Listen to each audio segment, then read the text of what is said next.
How many have ever prayed for somebody that's sick? How many think there's other people out there praying for an answer and don't know where to turn? Well, I didn't know he was praying for it. He didn't have a sign that says, help me, I've got diabetes. I just said, what are you doing in Japan? I didn't even say, how are you doing today? But he felt inspired for some reason in the middle of an elevator with somebody that he doesn't know, just happens to be somebody else who's not Japanese, that he said, I've got diabetes. And I had another gentleman walking out of a Costco in St. George, Utah. And he saw someone in a wheelchair, and he felt inspired to talk to that man. Go talk to him. And so he walked up to him and he said to him, what are you doing in the wheelchair? I don't know that I've ever started a conversation that way.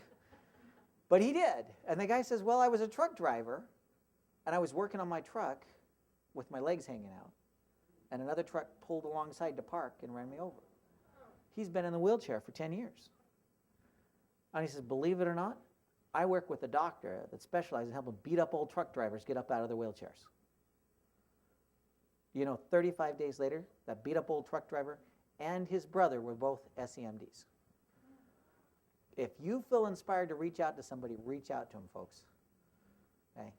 People are out there praying, and some people every day when they say a prayer, if there's somebody I'm supposed to be led to, help me to reach out to them.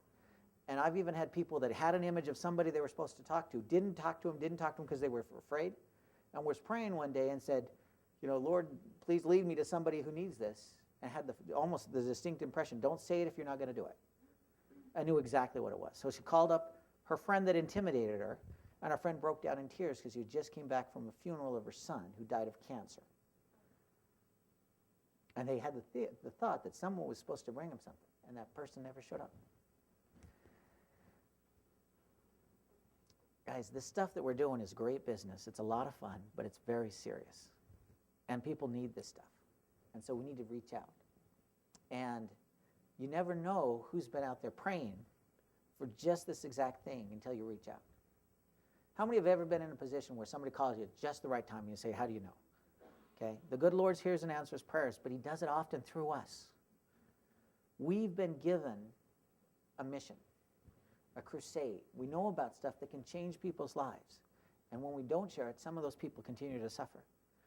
But we have to share it in a way that they're going to be open to it. Because if we don't, if you try to chase them, they're going to run, right? So this is how we tailor it to them. Believe it or not, I work with a company that specializes in.